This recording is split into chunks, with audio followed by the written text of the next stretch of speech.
de que los poderes, estos poderes económicos, más le conviene que la educación formal, nacional, esté a menos. ¿Para qué? Para promover justamente la educación particular. Muchas veces la educación particular también tiene una serie de sesgos. Yo diría que hay que fortalecer justamente esta educación por parte del Ministerio de Educación. Pero hay que colocar por personas que realmente lo hagan de corazón. Y si el poder del turno no quiere, porque quiere manipular, etc., tiene que renunciar. Porque tiene que ser íntegro esa persona cuando ejerce un tipo de poder. Y bueno, eso se ejerce este tipo de formación social y cultural, en el cual desarrolla justamente el nuevo sistema que se codifica en la forma de conocimiento, que llamamos inteligencia, es a lo largo de toda la vida. Yo les expliqué que hasta el 2019 en una universidad particular, un señor de 82 años postuló y ingresó a derecho. Y ya les dije también que en estas aulas había un profesor de odontólogo de 32 años que estaba iniciando su estudio de medicina. Por lo tanto, no existe edad para estudio. Aquel que le diga, no, yo le doy muy bien, eso será pues el tiempo de gente que no tiene la característica de cambiar, sobre todo en ese sistema que tiene que ser, y el sistema además se codifica la motivación, la voluntad. Eso es la persona. También se desarrolla a lo largo de la vida. Si no, pregunte a las personas que son de más edad en sus casas. Pregúntenle qué cosas vas a hacer mañana. Un jubilado, tu abuelito, etc. Y siempre le va a decir que tienen algo que hacer. Siempre. Entonces, cuando le diga que no tiene nada que hacer, preocúpese. Porque posiblemente esté entrando un cuadro depresivo. Pero siempre, todo ser humano tiene algo que hacer hasta el último día de su vida. Esto también ya demostré el desarrollo formativo de la personalidad, ¿no? Son esas tres ondas que estamos viendo, esto lo creó el doctor Piz. La infancia con el desarrollo de los sentimientos y de la personalidad con la experiencia de temperamento, desde los 7 meses de edad gestacional, por eso es muy importante la etapa gestacional, o sea, el tercer trimestre del embarazo. Luego la niñez, de los 3 hasta los 12 años, con el desarrollo de los conocimientos y el intelecto, inteligencia, y la adolescencia, el desarrollo de motivación y del carácter, desde los 12 hasta los 18 años.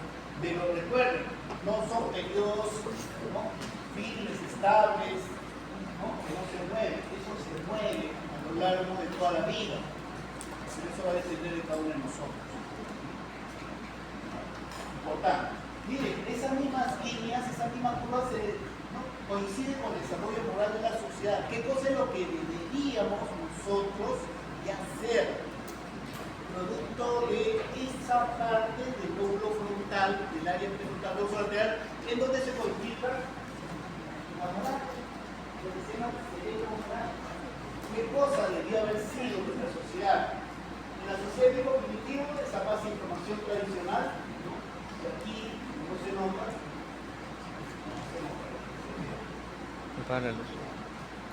Pero está en base a lo que es la parte de, vamos a decir,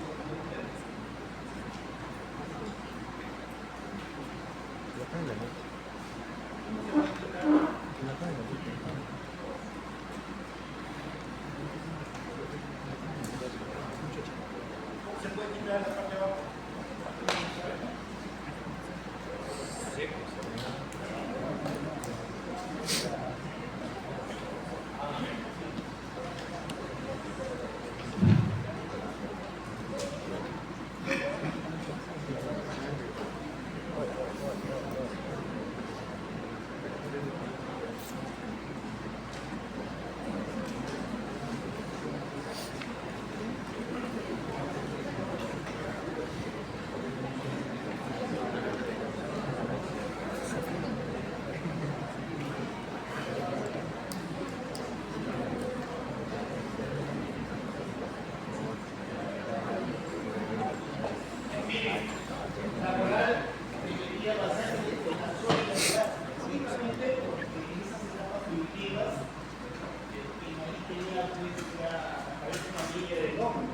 salir de las cuevas para poder cazar. Y la mujer se dedicaba más a la parte, ¿no?, a cuidar a los hijos, la agricultura, etc. Para el desarrollo de la sociedad de tipo antiguo, se debería basar la moral, debería basarse en la libertad. Así debería ser nuestra sociedad. Y la sociedad de tipo moderno, en nuestros días, la sociedad debería basarse en la justicia. ¿Somos solidarios? ¿Somos solidarios? Usted lo puede ver aquí. Tenemos libertad. Tenemos lo que es la justicia. ¿Tenemos o no? Cuando hablamos de sociedad tenemos que hablar de todos nosotros, no podemos hablar solamente de grupos nada más. ¿Quiénes tienen, por ejemplo, solidaridad? De ciertos grupos sociales, como también lo que es la libertad. Ya ustedes saben de qué grupo social yo me estaría refiriendo. Pero tienen buen poder económico, justicia también. ¿Se han enterado de esa chica deportista que levantaron en el partido claro? Fíjense, en las redes sociales, ¿no? Ese poder, los chicos de video de ¿qué pasa? Así de sencillo es en nuestra sociedad, lamentablemente. No tenemos justicia. Justicia la tienen los que tienen más dinero. O sea, ¿por qué nosotros no valemos nada? Para esta sociedad, lamentablemente. Vamos respecto a lo que es la libertad. Tenemos libertad, por ejemplo, de poder protestar, entre comillas. O sea, todo esto que somos solidarios tampoco. ¿Y todo eso por qué? Porque no se ha producido. Justamente porque hay un gran poder que viene a ser justamente la estructura económica. Eso es lo que ha predominado en todos los campos del saber. Igual si hablamos del desarrollo moral de la personalidad, el doctor King mencionaba de que la infancia debe adquirir su dignidad. Efectivamente, tiene dignidad, pero hay un montón de factores por el cual no puede adquirir, debido a muchos problemas que pueden existir en una familia debido a los factores económicos, como también en la niñez. El niño debería adquirir su autonomía, pero somos autónomos, sobre todo cuando ya salimos a estudiar, por ejemplo. No es posible, a estas alturas, siglo XXI, tenemos que esperar, vayan a colegios nacionales y otros vayan a colegios particulares. Claro, todos nosotros queremos que los hijos tengan buenos conocimientos, los mejores conocimientos, pero lamentablemente no es así.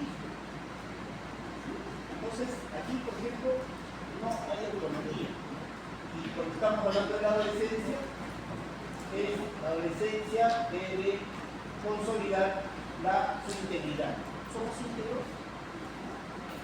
No somos igualitos, tanto para la sociedad como para el desarrollo moral de la personalidad, y no ha predominado mucho en la estructura económica, lamentablemente. Eso es lo que pensaba el doctor Riz respecto a que darnos cuenta de qué sociedad vivimos, en la cual hay mucha predominancia de la información distorsionada de lo que debe ser una persona exitosa. Persona exitosa es por decir el plato. Persona exitosa es una conjuega y utiliza zapatos de marca o pantalones de marca. Eso es éxito, ¿verdad? ¿Pero para qué? Justamente para las grandes empresas. Si a empresas no les interesa si eres digno, autónomo, no les interesa. Lo que les interesa es el bolsillo. Por eso hay que darnos cuenta. Lamentablemente vamos a vivir en ese entorno. Tenemos que darnos cuenta. Entonces, la pregunta es, ¿seremos primates? Si ustedes consideran,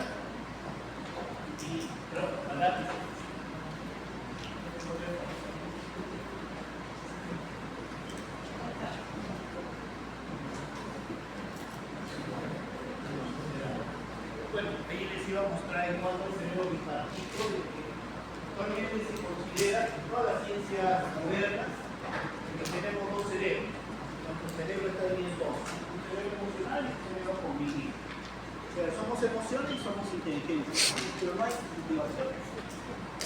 Por eso es que el doctor King plantea que tenemos nuestro cerebro tripartito con esos tres sistemas que sabemos. El cerebro tripartito, que lamentablemente la gran mayoría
Lo demás, ¿no? Pero lo demás, como somos pobres, como somos país subdesarrollado, en vía de desarrollo, pues tenemos que tratar lo que hicimos.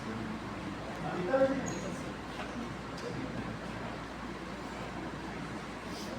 Bueno, y esto que es hacer, lo que era la prueba, una cosa es decirlo, pero otra cosa es practicarlo. Y los niveles de reflexión de la personalidad, pues también es convencer. Es un proceso que organiza y reorganiza. Y esta parte, ya se desarrolla también el desarrollo justamente desde los 7 meses de edad gestacional hasta los 9 meses, o sea, dentro del entorno del vientre materno, es el primer embarazo.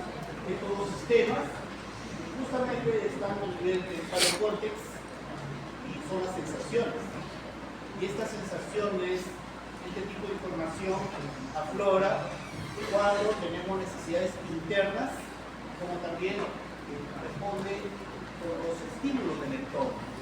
Y esto, por eso que ya cuando lo hacemos, ya venimos preparados con este tipo de información en el neocórtex. Yo les hice más o menos ese esquema. No necesariamente está ubicado esas sensaciones en los lugares, solamente lo estoy poniendo en una forma un poco desordenada. Ve la sensación de emisión, reflexión, térmica, dolorosa, empatía, gustativa, que justamente cuando el recién nacido nace y llora es por algo, no tiene dolor, hambre, sed, o sensaciones propioceptivas diferentes a las que uno está en el vientre materno y fuera de él, o la primera respiración, ya hemos conversado, o el paleocórtex, la parte heterotípica, que es así como una herradura. Están las sensaciones que se ligan con el entorno. Que viene a ser la sensación sinestésica, el movimiento, por eso no hay que prohibir el movimiento a los recién nacidos. Ellos, con todo el movimiento que están realizando, están desarrollando sus redes neurales. Y Y para que vean también, es un esquema, no un ejemplo, pero todo se conecta con la amígdala. La amígdala parte de qué sistema es? De las emociones. ¿Ven? Todo se conecta con la amígdala, como si todo fuese emociones. Sí, tenemos nuestro sistema que tiene que ver con las emociones, pero nosotros no podemos confiarnos mucho de este conocimiento actualizado, entre comillas. Pero lo que sí les puedo decir es que ante tan pequeño estímulo, todo el cerebro se activa. Todo. Absolutamente todo. Bueno, este es el asociado, ya lo hemos visto. Y un aspecto importante es también que todo lo que pasa en nuestras células está organizado por información genética. Ahora, cada una de nuestras células, de cada uno de nuestros órganos y sistemas, tienen una comunicación entre ellos. Eso es lo que se llama la información metabólica. Está las flechitas en rojo. Ahí está la información metabólica. Y dentro de los órganos y sistemas, entre ellos también se están comunicando la información funcional. Y este es el cerebro con que nosotros nacemos, la neocórtex, donde están las sensaciones. Y por eso el recién nacido responde ante esas sensaciones. Y responde muchas veces llorando. Pero ya cuando recibimos la información social, ya se van a formar los tres sistemas. Es por eso que entiendan esto, por favor. La información genética está dentro de lo que es la información metabólica. Dentro, los dos, dentro de la información funcional. Dentro de la información psíquica inconsciente, la cortical, y dentro de la información psíquica consciente. Y es por eso que todo lo que puede suceder en nuestras células repercute, puede repercutir a nivel psíquico, inconsciente o consciente. Y también la información psíquica consciente también repercute hasta el nivel genético. Entonces, cuando falla, estos tipos de información es como que todos nuestros billones de células que conforman todo nuestro cuerpo, la más pequeña célula que está más alejada del centro del cuerpo, que puede ser la célula de la uña, del primer dedo, del pie derecho, encima con hongos, esa célula pertenece a toda una organización. Está siempre y permanentemente comunicándose con las demás células, los demás órganos, sistemas, etc. Entonces, cuando falla, esa célula comienza a degenerarse. Esa célula degenerada se va a multiplicar, etc. ¿Qué es algo mal?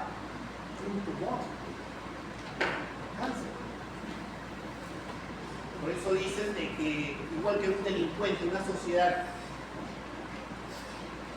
todos nosotros, digamos, de la ley, de la constitución, etc., pero siempre nos falta uno que es desadaptado, así le llaman. Y por eso dicen, esos ladrones son un cáncer de la sociedad. Nosotros podemos decir dentro de nuestro cuerpo, cuando una célula se aparta de los niveles de, digamos, de comunicación, ¿no?, con estos, esa célula posteriormente se va a formar un tumor, un cáncer. Eso debería ser nuestra perspectiva, sobre todo si alguien quiere estudiar, lo va a hacer con vuelo. Con vuelo para estudiar, no para hacer mi plata. La gran mayoría de los psicólogos que yo conozco no solamente quieren su clínica, quieren trabajar aquí, solamente quieren operar con su equipo y están pensando en comprarse su cadena de oro, sus aretes, hacerse la depilación, etc. Eso es deshumanizar la medicina. Eso es mercantilizar la medicina. Eso es ser un mercenario. ¿Quién es el mercenario? Porque todos han entrado con principios y valores a estas aulas. Y les ha costado. Bueno, ¿o no? Creo que no debemos apartarnos de esos principios y valores del iniciado. Escríbanlo. Deben de vivir los principios y valores del iniciado por universidad. Y luego, recuerden lo que han escrito. Porque aquí, aproximadamente el 80 o 90% Porque, claro, lo primero que haga es mi departamento. Eso ya no es el médico, eso es el mercenario. Entonces, por eso es que la teoría informacional se presta a una serie de conocimientos para profundizar. Inclusive, si usted ve, este es el llamado ciclo de Deming, el cual tú planificas, haces, verificas, actúas. Esto, por ejemplo, se describe mucho en las normas de estandarización en las empresas. Lo describió Deming. Pero ¿qué sucede? Este tipo de ciclo se va repitiendo cada vez que se tiene que irse hacia la calidad total. Pero esto se cumple en cada una de nuestras células se va cumpliendo. Siempre estamos evolucionando. Y es por eso que ustedes ven a lo largo de toda la evolución, si dividiéramos una célula en esos mares primitivos, miren lo que somos ahora. Somos personas. Personas que se supone que deberíamos tener todas esas bases morales en nuestra sociedad, como también en nuestro desarrollo de la personalidad, pero que lamentablemente se ha distorsionado por ese tipo de información social y económica. ¿Y cómo les puedo demostrar esto? A través de un punto de partida, que vienen a ser las organelas. Díganme ustedes, las organelas, la mitocondria se formó justamente cuando se formó la célula, eucariota o procariota. Eso fue el evento de las plantas. Por eso uno tiene que estudiar, digamos, todo desarrollo, ¿no?, filogenético de cada estructura. Bueno, esa mitocondria, por ejemplo, tiene actividad. ¿Cuál sería su actividad? ATP, energía. Igual hablaríamos de ribosomas, de retículos, digamos, retículos hepático, etc. O sea, el punto de partida viene a ser la estructura y la actividad. La actividad está relacionada con esa flechita. Bueno, como es una estructura, el punto de partida dio lugar a la aparición de una superestructura organizadora. Y esa superestructura organizadora, como es una estructura también que tiene una actividad, la flecha, va a hacer que ese punto de partida se convierta en el soporte activo de tu sistema. Por ejemplo, ustedes leen, ¿no es cierto? Tienen algún tipo de información. Si ustedes lo leen con bastante interés, eso se va a codificar en su neocórtex. Y eso en algún momento le va a ayudar, no solamente para el examen, sino para aplicar en su vida profesional, ¿no? Pero eso no se queda ahí, sino de que ese tipo de información escrita que ustedes han leído se va a alimentar. Y no se va a alimentar realmente con la información que nos dé, pues, Estados Unidos, Europa, ¿no? Se va a alimentar con su propia experiencia. Entonces ese punto de partida se convierte en soporte activo de ese sistema. Y van a comenzar a pensar, a razonar mucho mejor y entender qué cosa realmente somos nosotros como personas, no como chimpancés, que es lo que quiere. Bueno, eso también es, pues, dialéctica. Eso es dialéctica. Igual como lo hizo Deming, es un ciclo dialéctico, es un método filosófico en el cual se juntan tesis, antítesis para hacer una síntesis. Nuestro cerebro es dialéctico, nuestra forma de razonar es dialéctica. Y tiene que aprender que cada error, consejo, cada error que ustedes vean cuando en la práctica atendiendo un paciente o atendiendo de repente en el hospital, aprenda para no volver a tener. Yo le digo, cuando estuve en Bernardo de Petricia, una madre primeriza, por lo general tiene un trabajo de parto de 12 horas, 13 horas. Y una primeriza justamente estaba el residente, ya lo estaba atendiendo, pero estaba saliendo de cabecita. No,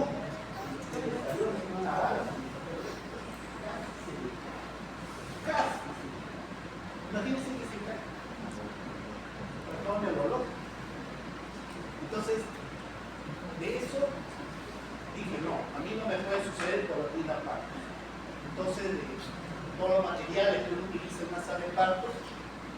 pediría a la enfermera que proporcione como una sordera, pero más grande, para la mesa de, digamos, quirúrgica. Y me lo colocaba encima de cosas que se caen en los sistemas. Por eso tienen que aprender de cada error que ustedes vean.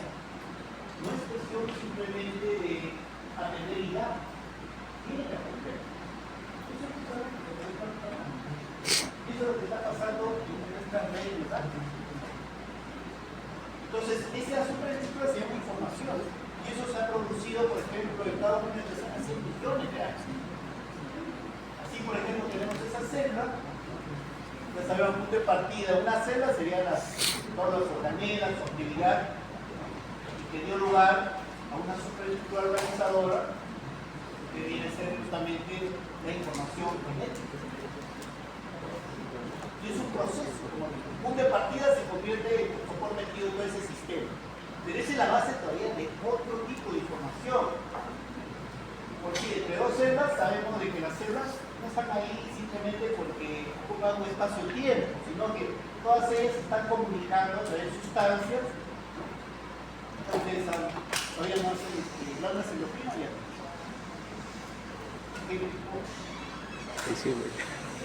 Entonces, esas sustancias, como también los receptores, es el punto de partida, porque ya sabemos cuál es su estructura, la hormona, y cuál es su actividad, usted lo comprende. Es el punto de partida que viene a ser todo eso, es un punto de partida, y esto va a dar lugar a un tipo de superestructura cuya actividad transforma el punto de partida en soporte activo del sistema. Y eso es la información metabólica. Hablaríamos también igual de los órganos y sistemas. Cada uno de los sistemas tiene ustedes buena estructura, pero lo estudiamos en anatomía. Y su actividad lo estudiamos en fisiología, ¿o no? Entonces, el punto de partida también queda un tipo de información, una superestructura, cuya actividad transforma el punto de partida en soporte activo del sistema. Se llama información funcional. Igual para el paleocórtex. El tipo de paleocórtex también punto de partida, con su estructura de actividad, que da lugar a una superestructura, cuya actividad transforma ese punto de partida en soporte activo del sistema. Eso se llama información psíquica inconsciente. Igual para la parte neocortical de los tres sistemas, similar. Y sería la información psíquica consciente. ¿Por qué les digo eso? Porque esos 5 sistemas ustedes tienen que elaborar 5 diagnósticos. 5 diagnósticos. Un diagnóstico celular, un diagnóstico metabólico, un diagnóstico funcional, un diagnóstico psíquico inconsciente, psíquico consciente. Y vamos a ver por qué motivo. Bueno, entonces miren, todos esos puntos de partida, lo que hemos hablado, la superestructura con información genética, también esa información es una estructura que tiene una actividad. Esto da lugar también a otro tipo que cada uno es dependiente del otro. Está la información metabólica, la información funcional, la información psíquica inconsciente y la consciente. La consciente que depende de la sociedad con su información social, tradicional, cultural y económica. Entonces, esto es un proceso muy dinámico que depende tanto de los procesos genéticos que organiza o estructura todos nuestros niveles y los procesos sociocinéticos de arriba hacia abajo que nos reorganizan o nos reestructuran. Y eso se da hasta que uno muere. Por eso, ¿qué cosa es la información? Es una estructura material que transforma a la materia. Esa es toda la definición del doctor Piz. Y él lo tiene en su libro de psicobiología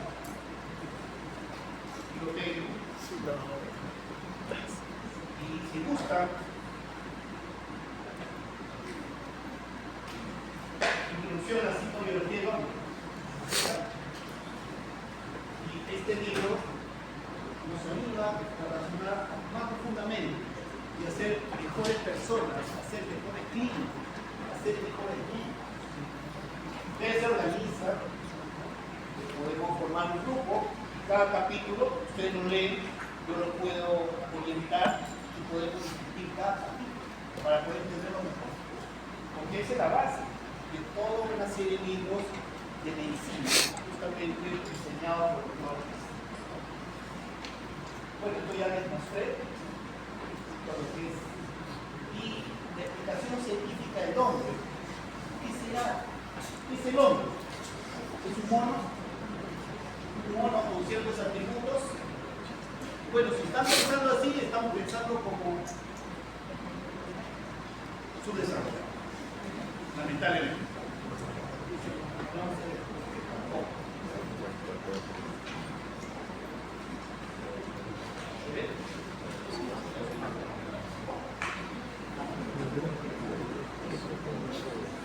Bueno, en esta era una presentación previa. Es una forma de presentar diapositiva, pero ya de una forma más dinámica. Realmente no.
Bueno, es una pregunta. Todos nosotros deberíamos hacerla. Entonces, segundo. Y esto, por ejemplo, lo vemos. Esta es la pregunta. Y miren, esta es una nave de más de 50 definiciones. Muchas definiciones. Y esto, por ejemplo, el hombre navegando las cosas, el sol político, etc. Inclusive en la época de los grandes filósofos, Platón y Aristóteles, una de las ideas del mundo material.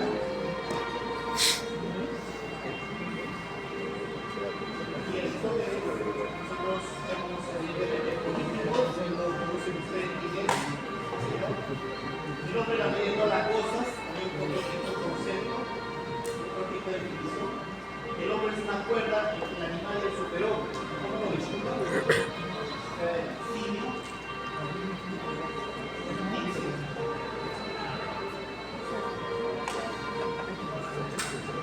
Desde el punto de vista religioso también tenemos definiciones de que es el hombre. Es imagen de Dios. Y miren lo que dice sanar. Después de haber analizado esas 50 definiciones, el hombre es el ser viviente que tiene capacidad de reflexión, de transparencia, de procesión, de comunicación y de autosubsistencia. Y miren, toda la mayor parte de definiciones vinculan al hombre como un animal. Esos son problemas justamente que dificultan la interpretación del hombre, lamentablemente. Y eso es lo que justamente los que tienen el poder del conocimiento no quieren que sepamos nosotros. Por eso solo no desarrollamos. No desarrollamos teorías. Al hombre y la mujer. Problemas, por ejemplo, respecto al objeto. El concepto del hombre como animal superior. Tenemos que destacar ese tema del animal.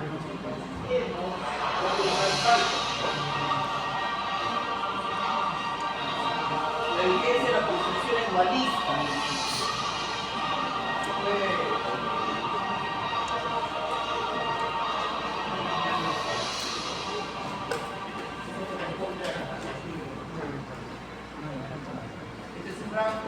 recuerdan que ahora los filósofos empiezan a querer razonar. Y eso es el origen de muchos problemas que actualmente existen en cuanto a lo que es la corrupción. La falta de definición de la mente también es otro gran problema. Ustedes dirán, pero eso es psicología, ¿no? Nosotros tenemos que saber estas cosas. El médico tiene que ser psicólogo también.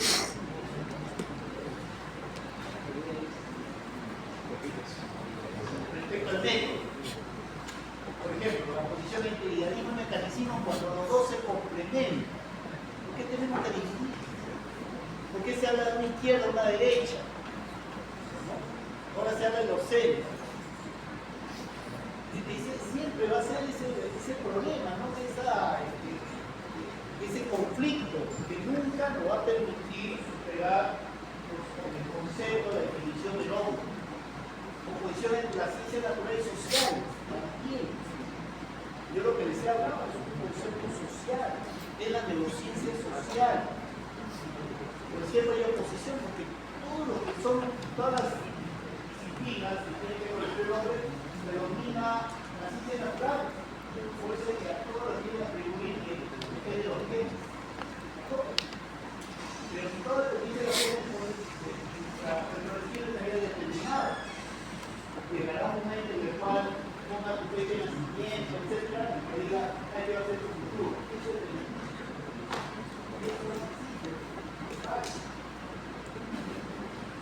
hay un libre albedrío. Oposición del conocimiento científico del método clínico también. Es una oposición cuando todo eso se debe de conjugar. Respecto al método. Entonces se requieren nuevos planteamientos y el doctor Pitt ya lo inició. Lamentablemente no se está desarrollando este tipo de método y el doctor definir lo que realmente son las ciencias sociales. Pero las ciencias sociales actualmente dicen, el comportamiento de las sociedades, de determinadas épocas. No.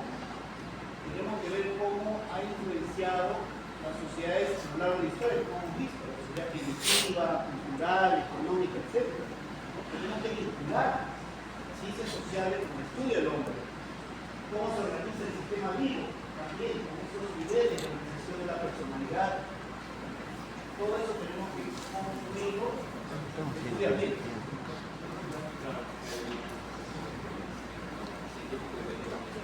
Porque muchas veces el conocimiento se opone al método clínico porque no le da mucha importancia a la parte clínica. Lo consideran de que no tiene a veces suficiente sustento científico. No en todo, en algunas partes. Bueno, por ejemplo, a ver, en la parte clínica, el ojo clínico. ¿Qué es el ojo clínico? No creo. Esa es la experiencia. Pero el ojo clínico es muy importante. Por ejemplo, los que van a estudiar integración al próximo ciclo, el ojo clínico es fundamental para tomar decisiones rápidamente. Mientras tú examinas, mientras tú, ¿no? digamos, interrogas, en pediatría, por ejemplo, un niño de 9 meses que te venga con un cuadro de deshidratación severa, tu decisión en minutos puede tener la vida. Entonces ahí predomina mucho el ojo clínico. Porque si van a estar enfocándose netamente en lo que es la evidencia, tendrían que esperar los resultados de los exámenes auxiliares para llegar a un diagnóstico. Y hasta que lleguen los resultados, ¿cuánto tiempo pasa? 100 horas se mueren, 9. Yo sé. Por eso hay ese problema, ¿no? Esa contraposición cuando realmente debería complementarse los dos. No estoy diciendo, ¿no? Que hay que ponderar la parte clínica con respecto al hormón, no se complementan, deben complementarse, es lo que decía el doctor Luis. Por eso tienen que desarrollar el ojo clínico, la ecoscopía. Eso es muy importante, como también la anamnesis. Yo recuerdo que estaba también en medicina interna. Vino una señora que estaba internada por 2 meses y vamos a ver, tenemos que poner en el una adelgazada, etc. La historia clínica. internado era 24 horas. Ahora no, casi de 8 a 4. No vengas. Necesitas tiempo para hacer una historia clínica. Me quedé conversando con la señora, le da confianza, ella también, su confianza. Y total, llegué a averiguar que cuando estaban enamorados de su esposo, porque varios años casados, había tenido tuberculosis, su esposo. Y había culminado el tratamiento, no creo, doctor, me dijo. Entonces, ¿uno qué piensa? ¿Qué cosas se hacen cuando uno es pareja? Se besa, ¿no? Las relaciones sexuales, convivencia. Entonces, desde lejos, no se puede permitir un vasito. Y le dio una linfadenitis, tuberculosis. Por eso le da tumor. ¿Y sabe cuál es el diagnóstico? Tumor de ovario. Tumor de ovario. Era un gran tumor, era prácticamente como una naranja. Y se palpaba, si la persona estaba adelgazada. Entonces, en la reunión de los jueves, creo que era con la operación de los sábados, están los residentes, diagnóstico, no es el tumor que por esto y por otro. De pronto ahí el interno se breve. Bueno, interrogado. No, es el tumor igual. Sábado. Claro, los cirujanos yo estaba con mi banquita ahí mirando las cosas. Y el doctor apenas abrió haciendo la anatomía exploratoria, vio la enfermera, una médica con aguja número 18, de qué se tiene. Caso. ¿Qué es ese ahí? Un título nomás. Tratamiento de tuberculosis, salió la señora Andrés. Interrogación. Es el interrogatorio. Por eso que la historia es hipócrita, pero bueno, como la veis. Esa es la característica de los estudiantes adquiridos. Eso no debió haber sido, no debió haber tenido la parafonía exploratoria. Tratamiento público, por favor. El menor de la parafonía. Por eso es que no, el doctor no pensaba pues, que son discusiones, ¿no? Encontrarse con sufrimiento. Eso lo van a ver ustedes en la práctica. Todo lo que les puedo decir ahorita es una teoría, a lo mejor en ustedes lo imaginen y su práctica. Si fuera el dualismo, hay muchas personas que pueden tener dolor en el abdomen, por ejemplo, sean mente internista, examina, le hacen examen, todo negativo, vaya al gastroenterólogo. Van al gastroenterólogo, tuvo por arriba, tuvo por abajo, tomografía, resonancia, etc. No tiene nada. ¿A dónde ahora lo deriva? Pero si tú tienes conocimiento, desde el punto de vista de la parte de la psicología, tú lo examinas, no encuentras nada. Eso puede ser un problema psicológico. ¿Para qué le hace gastar mucho dinero? Ese es el problema del guapismo. Toda la parte estructural, como el cuerpo, médico, toda la parte psíquica, al psicólogo. Dividido. Cuando no, nosotros médicos también tenemos que conocer algo de psicología, como también los psicólogos tienen que conocer algo de lo que es la fuerza. Hay que superar ese guapismo, como también definir la naturaleza esencial del hombre. Y para lo cual se propone, justamente, y la personalidad, que es diferente a la psicología, como el individuo humano organizado a partir de información genética y reorganizado por la información social. Así de simple. La definición es un poco más amplia, pero debe ser resumido, debería ser así la explicación científica de lo que se definía el método clínico como el método de las ciencias sociales. Y eso es lo que busca la teoría de información de la personalidad, que falta todavía desarrollar. Y ahí está todo cómo se involucra desde el ser humano, el sistema de la personalidad con todos los sistemas.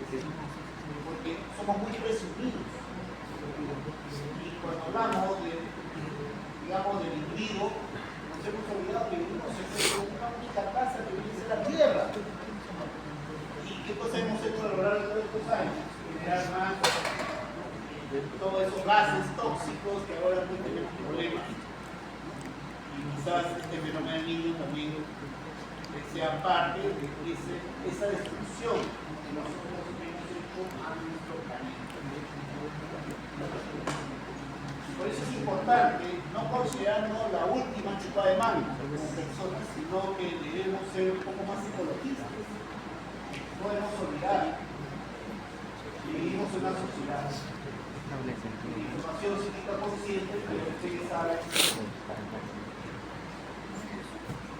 es justamente la información social proyectada en el neocórtex por sentimientos, conocimientos y motivaciones.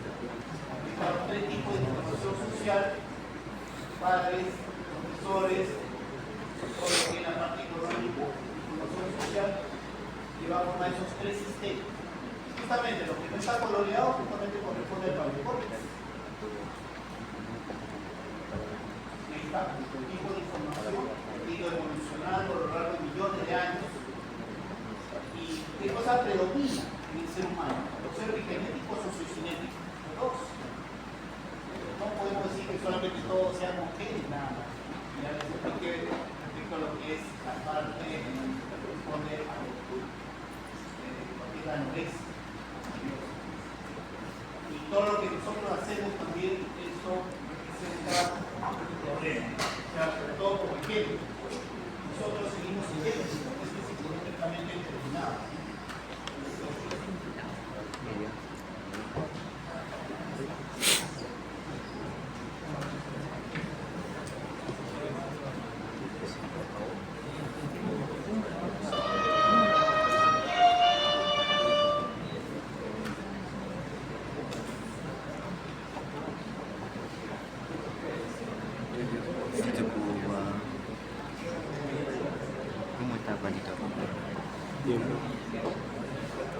Yo también era un parcial de PA. ¿De PA? Sí, primero sí. Saqué 15.7 y 16. De la primera unidad. ¿Cuánto se mueve? ¿Tienes las notas? ¿Qué? ¿Tienes las De mí notas? nomás.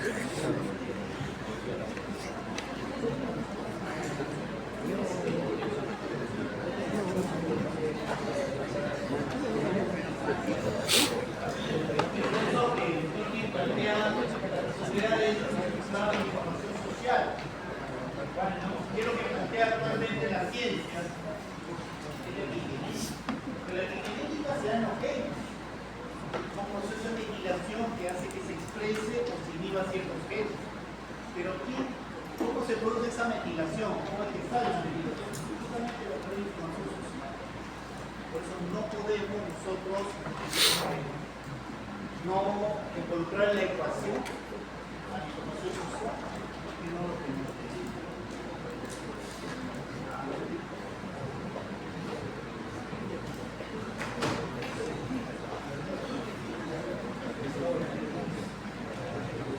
Rafa. Está grabando, mano. Te puedes dormir viendo. Duérmete, no. Fisiología. Mejor.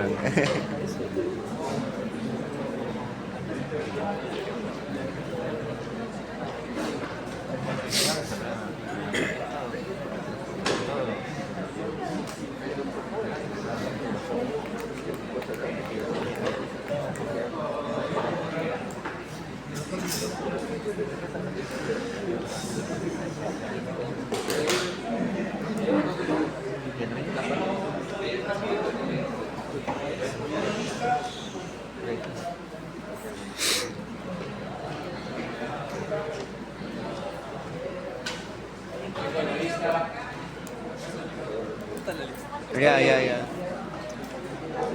Yeah, my friend. Yeah.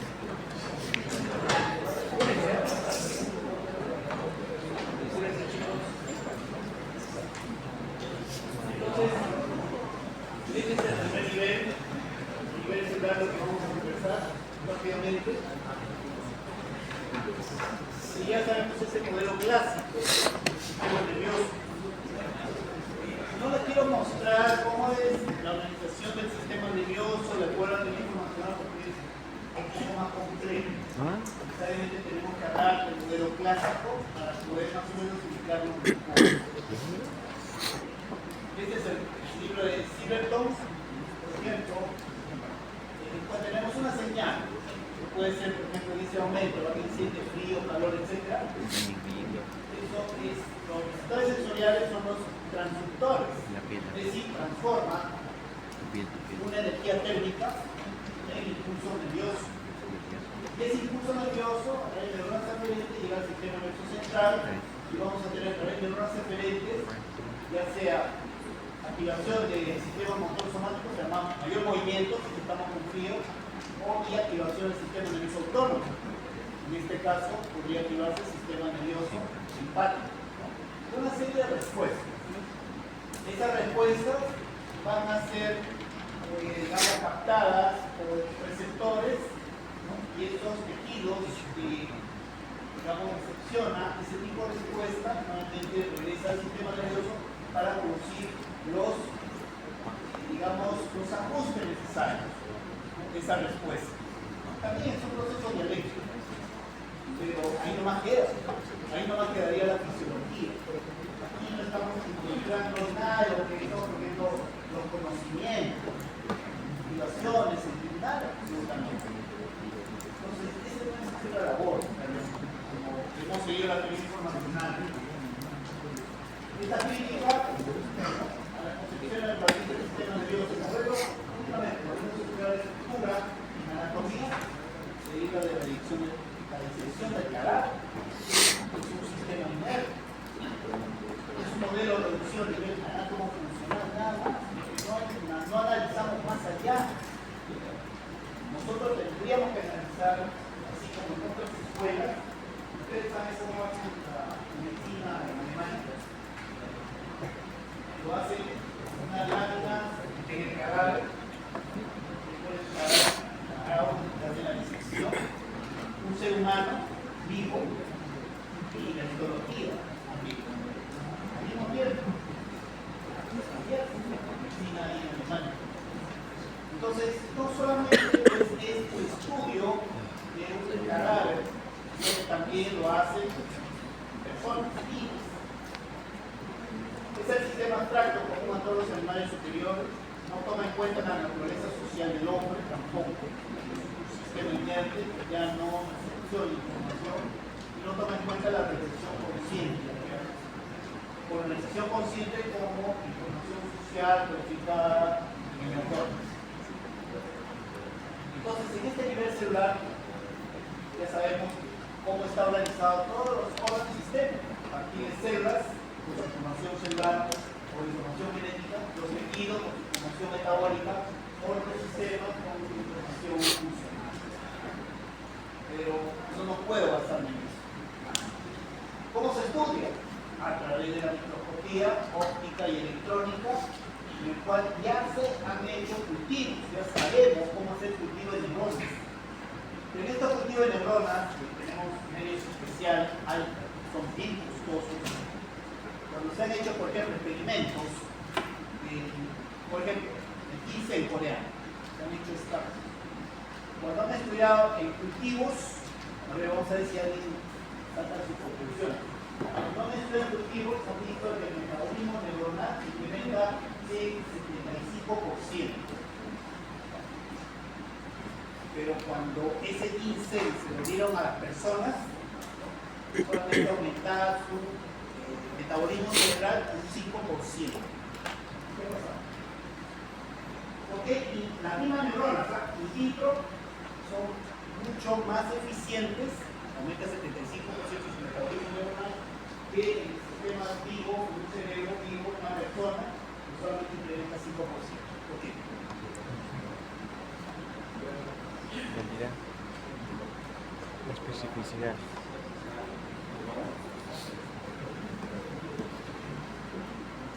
Porque cuando tú tienes un cultivo de neuronas, lo estás sacando de una organización. Lo estás sacando, digamos, su metabolismo va a ser diferente. En cambio, si está dentro de tu cerebro, pertenece a toda una organización, a un sistema. Pero si tú lo sacas, no es igual. Por eso es que muchos experimentos, miles de miles, excelente en laboratorio, excelente en los animales, en el ser humano. Porque, nuevamente reitero, cada una de nuestras células pertenece a todo un sistema, todo está interconectado, no solamente en nuestro cerebro, sino en todo el cuerpo. Ya sabemos, ya ustedes han pasado por histología, ¿no es cierto? Y ya te leí. Ya ustedes reconocen las neuronas, pero también las células de la guía que son células especializadas que acompañan las neuronas. Adquieren actualmente mucha importancia. La neurona es la medida estructural. No sé, ¿alguien ha leído el GAN o el GAICO? ¿Qué dice sobre la neurona? Es la unidad funcional, dicen algunos libros. Funcional, ¿no? Una neurona por sí sola no tiene función. Funciona cuando está en red. Y esa red se llama la red neuronal. Es por eso que han cambiado los conceptos en cuanto a los artículos científicos han cambiado. Ya se habla mucho de redes neurales simples, complejas y hipercomplejas. Porque la neurona, ojo, es la unidad estructural nada más. Pero antes se decía estructural y funcional. Eso ya es falso. Ahora solamente es unidad estructural, el sistema nervioso. Y tiene una serie de compartimientos, ustedes lo ven en sus libros, el árbol dendrítico, el soma y el axón. Yo le he agregado los terminales, el sináptico, por una razón especial. La actividad de una sola neurona, de los, ¿cuántos son? ¿Cuántas neuronas tenemos? 100 millones. 100 millones. Aproximadamente. Sabemos que este es sinapsis, y en esta sinapsis se liberan neurotransmisores. Y cuando se libera el neurotransmisor, justo en la membrana postsináptica de este cachito que se llama espina dendrítica, se produce un impulso nervioso que se llama potencial postsináptico. Y miren, aquí en este punto, ese impulso nervioso generado en este punto, ese impulso nervioso se va a propagar. De ese punto se propaga de forma radial, como cuando uno deja caer una piedra en un estanque de agua tranquila, entonces uno unas ondas radiadas cada vez más extensas.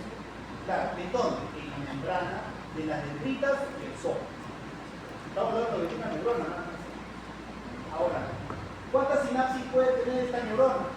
2 hasta 15.000 sinapsis. Ahora imagínense esas 15.000 sinapsis se activan al mismo tiempo. Todos esos impulsos nerviosos se tienen que integrar en una zona que se llama membrana del cono de arranque axonal. Ahí se integra, porque aquí se ha descubierto que existe una multiplicidad de canales iónicos. Todas las señales que se generan en cada una de las sinapsis se tienen que integrar acá. Cuando hablamos de integración, significa procesamiento de esas señales. Una vez que se integra, se genera un impulso nervioso. ¿Dónde? En la membrana del segmento inicial axón. Ahí se genera el impulso nervioso.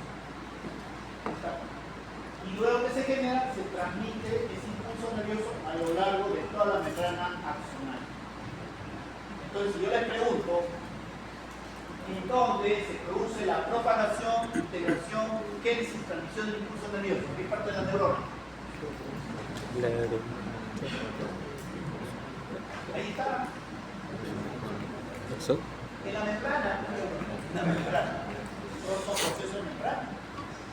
¿Saben qué porcentaje de energía emplea la neurona para estos procesos de propagación, integración, génesis, transmisión? 60% del ATP.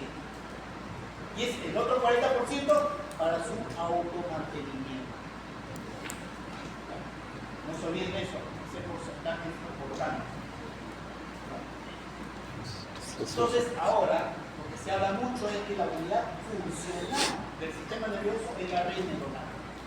Pero ojo, el concepto de red neuronal es el conjunto de neuronas interconectadas a través de sinapsis. Ustedes saben. ¿Qué cosa es una red neuronal? Conjunto de neuronas. Compute sinapsis. Vale. Compute neuronas interconectadas de sinapsis.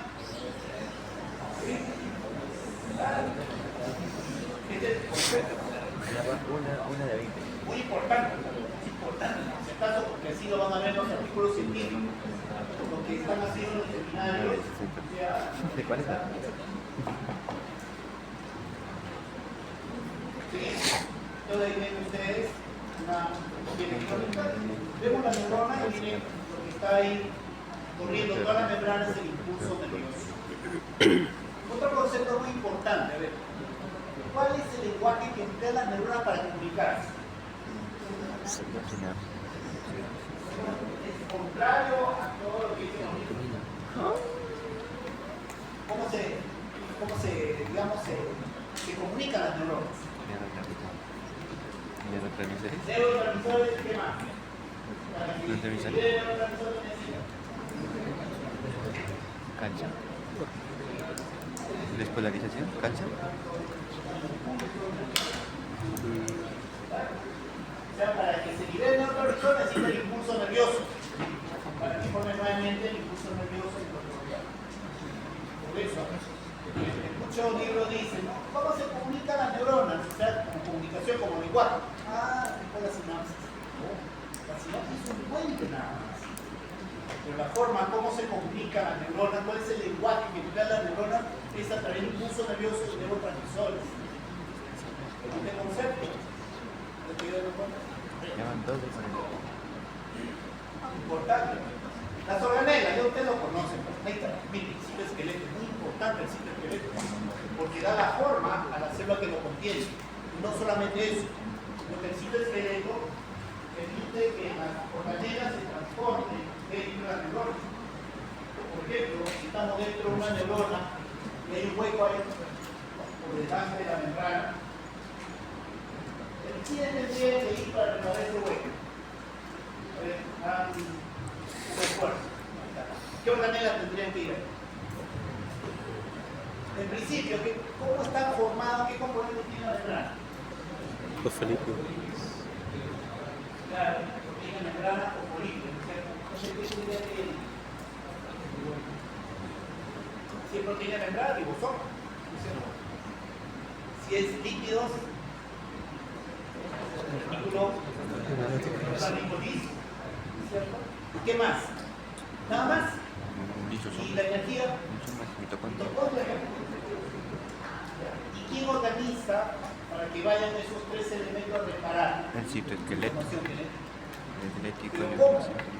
¿Acaso la mitocondria tiene aletas? Citoesqueleto. Citoesqueleto permite la transformación o el movimiento de las organelas, ¿no? Al lugar donde la organela se requiere por la información genética. Ahora, ¿por qué le digo eso? Porque recuerden, en una depresión cuando es crónica, muere el neurón. ¿De dónde? Del hipocampo y del lóbulo frontal. ¿Y por qué muere? Porque lo primero que se descubierto es que se altera el citoesqueleto. Ya no se forma citoesqueleto. Entonces, si la neurona está dañada, el hipocampo y el lóbulo prefrontal dorsolateral, ya no van a ir ni mitocondria, ni retículo liso, ni linfófono liso. Entonces, ese hueco se va a hacer más grande. Problema económico, murió la neurona. Y es por eso que cuando uno analiza la resonancia, tanto de personas con depresión crónica, tienen atrofia del hipocampo y del lóbulo frontal. Lo primero que se refiere es ¿estamos hablando de qué nivel? Primer nivel. Diagnóstico. Depresión. Primer nivel, ¿cuál sería? ¿Cuál sería el diagnóstico celular? Mala información. Citoesqueleto. A nivel metabólico, nivel cerebral, baja de dopamina, baja de serotonina o baja de noradrenalina. A nivel funcional, ya no se conectan las neuronas por una baja de los neurotransmisores, que vamos a tener como consecuencia a nivel psíquico inconsciente. De repente, mucho sueño o poco sueño. De repente, mucha hambre o poca hambre. Y a nivel consciente, Esa persona ustedes la van a ver toda decaída, deprimida, que se puede ver en sus gestos, en su caminar, en su sentar, en su modo de hablar. ¿Se dan cuenta? Son 5 niveles. O sea que cuando tú analizas un diagnóstico o haces un diagnóstico, esos 5 niveles no te olvidas de la parte consciente. Eso es lo que muchos médicos olvidan. Y las personas que están internas, ¿por qué no hacen investigaciones en las personas que están internadas? Le hacen una investigación en base a cómo está su estado emocional. O revisen por internet, ChatGPT, utilicen eso, esa herramienta. Vean cuál es la tasa de las reacciones emocionales de las personas que están hospitalizadas. Analicen. El médico muchas veces olvida que esa persona tiene depresión. Muchas veces. Solamente hace el diagnóstico. No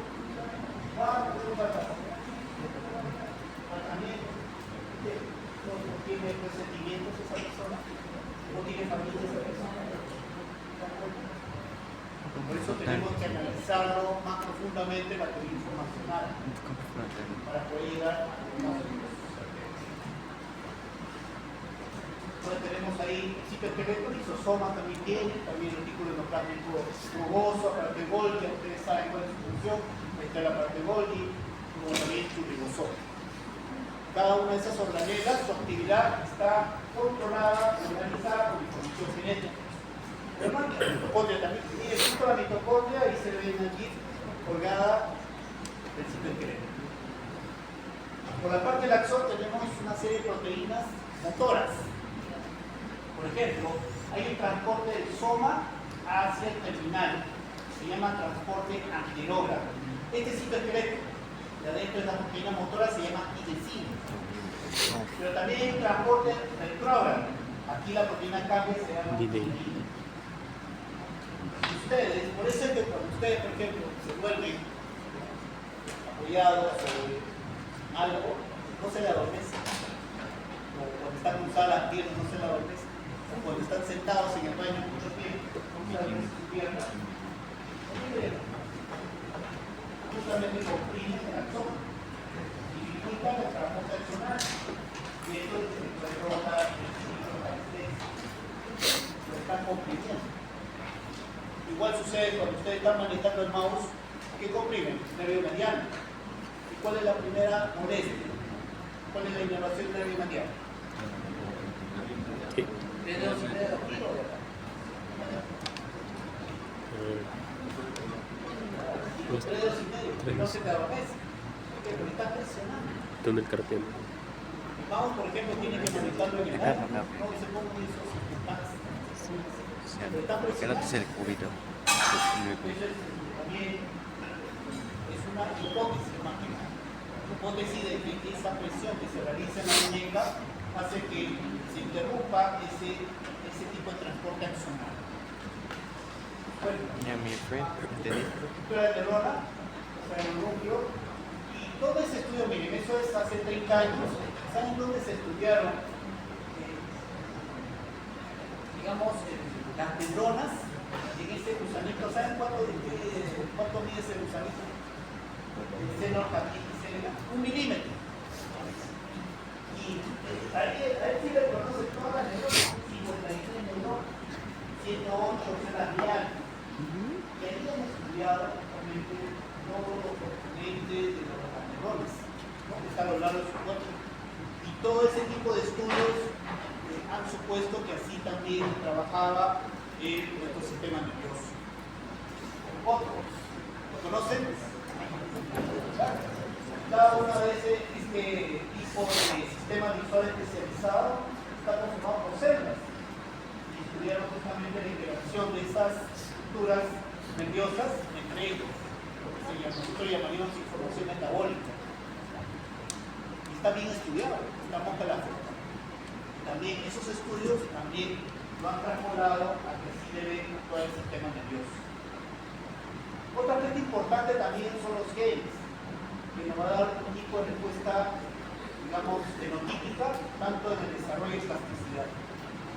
Y esto pues cuando tú tienes un estímulo constante y permanente, activas una serie de procesos y activas una serie de neuronas que te va a determinar inclusive una forma de una neurona. Entonces estas señales que activan vías, la codoquinasa, activan la respuesta temprana. Pero si esos estímulos perseveran en el tiempo, tienen respuesta tardía que te va a dar un determinado fenotipo de neuronas. A ver, ¿cuántas formas de neuronas ustedes conocen? 3. Bipolar, Pseudobipolar, bipolar. bipolar. Pero son más de 5 formas. Dios.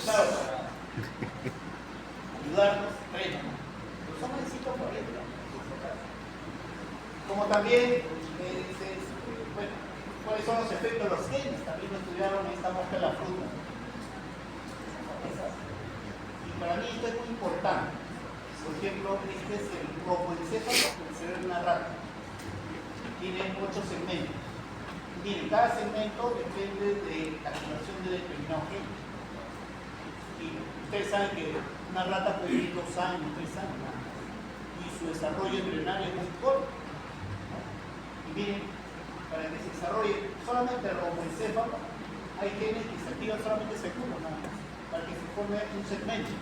Y otros genes que se activan por horas, días, por toda la vida. Razón por la cual esto, y vinculado a ciertos fármacos que uno administra, podría alterar la expresión de ciertos genes. Por eso que cuando yo vi este trabajo, lo vinculé con ciertos fármacos, ciertas enfermedades, a partir de ahí, son hace más de 10 años, 15 años, nunca indico medicamentos con la que están, nunca. ¿Por qué? Porque ya nada más, o sea, cuando va a una gestante, a un ginecobstetra le indican ácido fólico. ¿Por qué dan ácido fólico? Para evitar desarrollo de imagen. Pero ya se desarrolló el tubo. ¿Saben ustedes a qué edad les digo? ¿En qué día se inicia el desarrollo del sistema nervioso? 20, 18, 28. 18, ¿no? Decimoctavo día representa el 4º día que no le viene la regla a esa chica. ¿Y cuándo acude al médico? Cuando pasa 2 semanas de repente que no le viene la regla. Entonces 2 semanas que haya pasado después de desarrollar el tubo neural, imagínense, ya se desarrolló el tubo neural. Entonces, ¿para qué le voy a hacer uno? ¿Alguien quiere explicar eso? Porque el ácido fólico no va puro, va con excipientes. Excipientes significa sustancia que acompaña al principio activo, igual que el paracetamol, que se da frecuentemente en la mujer embarazada.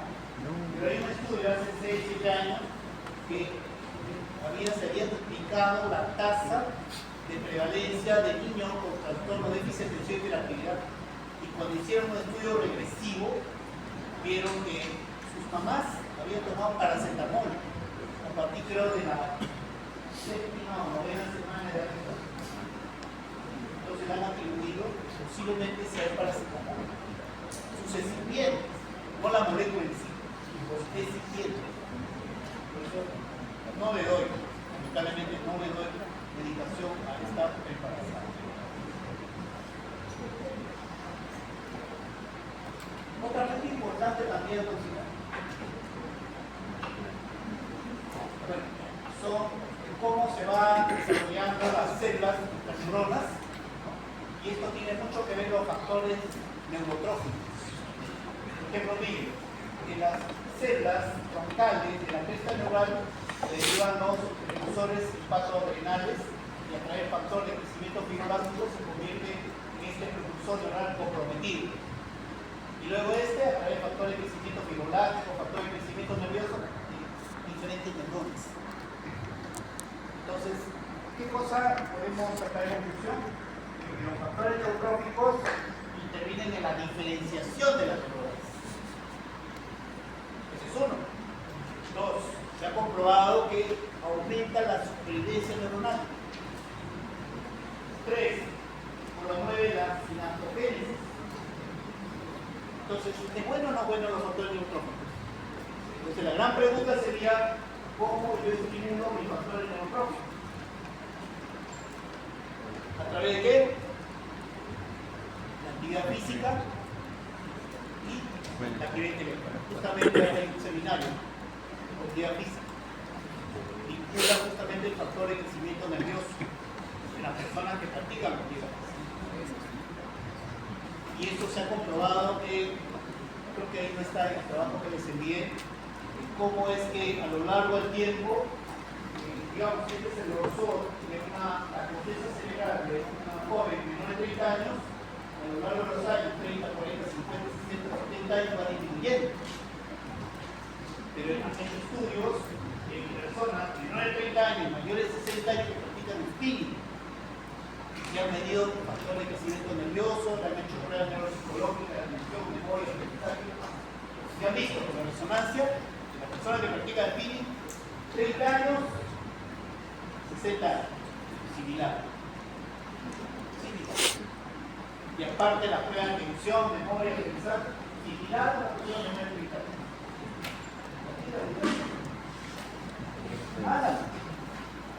Háganlo ustedes. Ustedes son jóvenes, hagan, comprueben lo que les estoy mencionando. Cuando me enteré de ese trabajo, justamente hace también bastantes años, 15 años, de lo que yo practicaba hace una hora los fines de semana, ahora practico 2 horas. Mejoró la atención, mejoró mi capacidad de memoria, mejoró mi capacidad de aprendizaje. Practiquen. Todos los días y ¿quién lo elabora los factores neurotróficos? Los astrocytos. Citoplasma, ya usaremos todas las ordenelas que quieren, citoesqueletos, sustratos y elementos. Tenemos la membrana nuclear que tiene poros amplios. ¿Para qué sirven los poros amplios en la membrana nuclear? De salida de intercambio de moléculas, salida de ¿Para qué sirven esos poros grandes de la membrana nuclear? Histología. Pasado. En histología hemos llevado Para que pueda pasar aquí. ARN, que es una molécula bien grande. Aparte de eso, lógicamente, moléculas grandes. Y bueno, ya saben ustedes cómo la síntesis proteína, vamos a pasar esto, esta es la parte de Golgi, función trans. Recuerden que la parte de Golgi lo que hace es las proteínas las unen con lípidos y forman lipoproteínas, no exactamente complejas, o con glúcidos, formando glicoproteínas y empaquetan. Y ese empaquetamiento, una vez que empaquetan, atraen a ciertas proteínas, creatina, etc., lo transportan en los lugares donde requieren hacer la parte de Golgi también. Aquí vemos, por ejemplo, esta es una dendrita, el corte transversal, tiene todas las mitocondrias que vemos. Se forman. Y ahí vemos una sinapsis. Tiene usted la cantidad de vesículas que contienen neurotransmisores. Y tenemos la membrana presináptica, el espacio sináptico y la membrana postsináptica. Y como le digo, es un puente. La sinapsis es un puente. Estas vesículas. Y miren, esta vesícula que contienen acá el núcleo claro, tiene los neurotransmisores clásicos.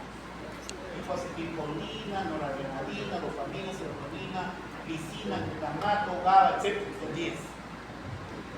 ¿Y dónde se sintetizan los neurotransmisores? En el terminal.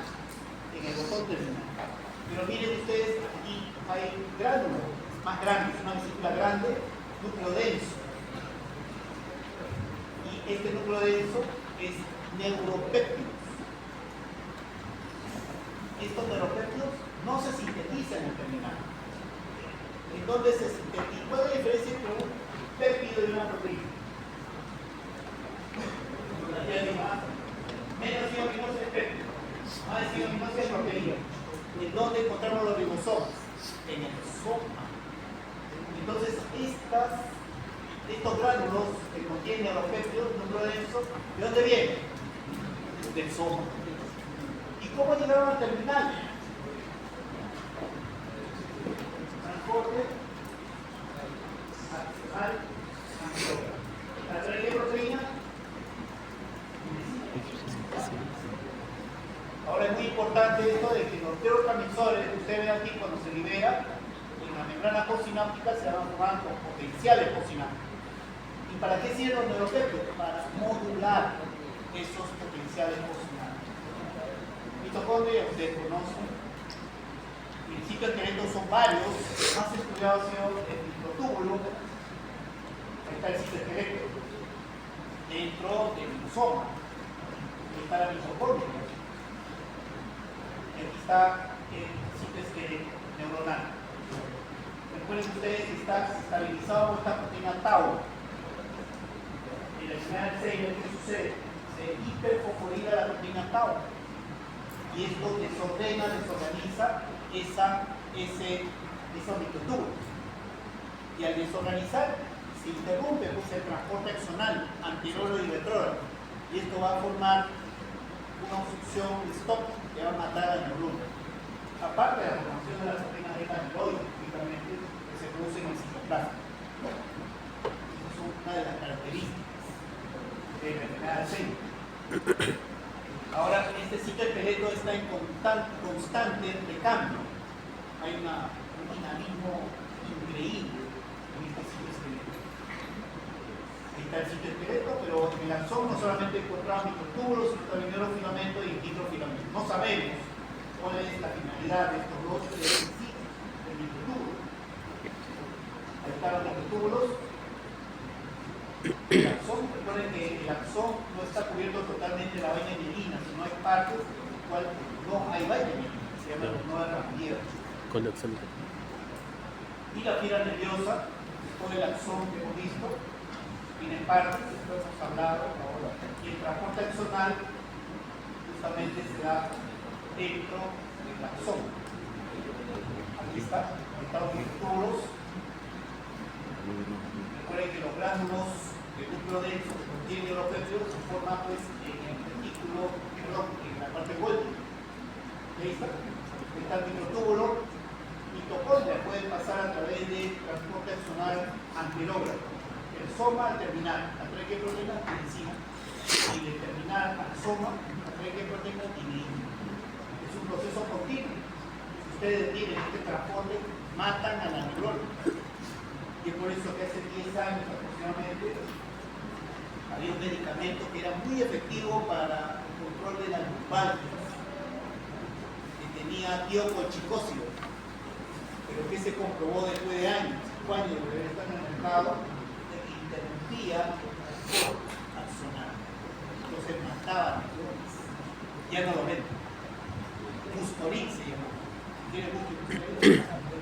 Ya no se ve. Comprobaron de que interrumpía el transporte axonal. Por eso se controlaba el dolor. Pero controlabas tabaco el número de neuronas. Ahora, la velocidad, miren hasta qué nivel se ha llegado al estudio que ya se ha medido la velocidad de transporte carga a través del transporte anterógrado y bidireccional y anteropédico con diferentes tipos de sustancias. ¿Y por qué? Porque han creado modelos de enfermedades en el cual, alterando el transporte axonal, se dan cierto tipo de trastornos. Ahí está un video, que sí es original, pero a gran velocidad, de un transporte en ambas direcciones. Y también están marcadas por proteínas que son unicel. Ahí está estas proteínas, tiroxina y ineína.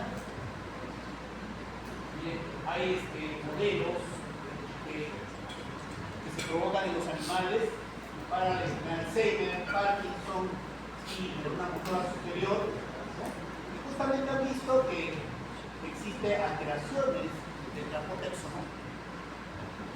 Pero hay algo que me interesó bastante y son a partir de una neuropatía periférica. No lo voy a pasar.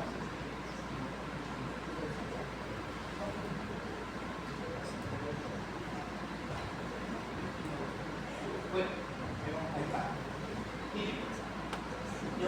neuropatía periférica son aquellos pacientes que se quejan en cierta parte del cuerpo porque no tienen adormecimiento o dolor, pero son neuropatía que migran de un sitio para otro. Han visto que las personas que tienen neuropatía periférica tienen disminución o depresión del transporte de neurofilamento a nivel anterior y por lo tanto se acumula neurofilamentos a nivel próximo. Por lo tanto, interrumpen el transporte y muere la neurosis.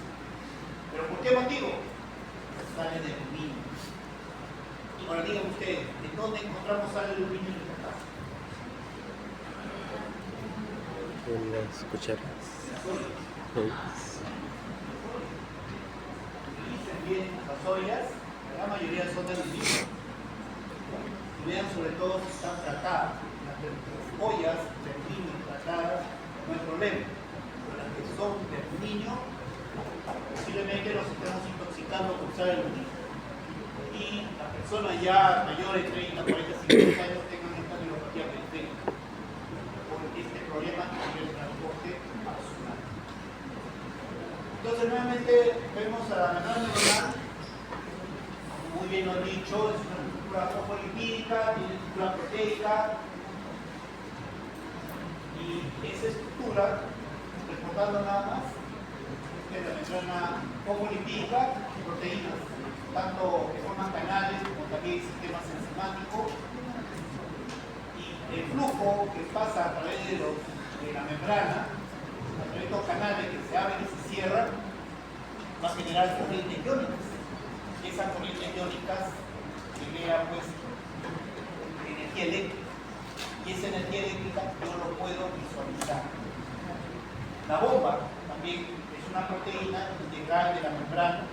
Y ustedes saben cómo trabaja la bomba. Muy importante, porque en estado de reposo de una célula, la bomba está trabajando para recuperar las concentraciones iónicas, tanto dentro como fuera de la membrana.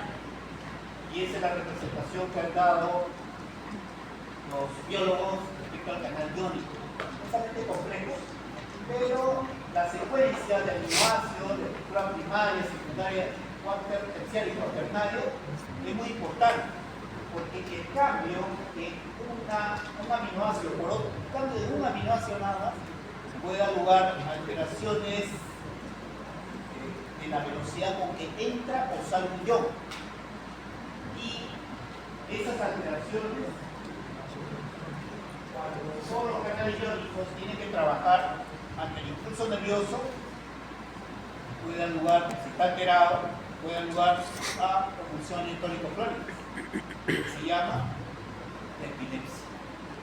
Y es por eso cuando ustedes ven una epilepsia primaria o epilepsia idiopática, que no se conoce el origen, van a ver que hay una serie de alteraciones en los genes de los canales iónicos.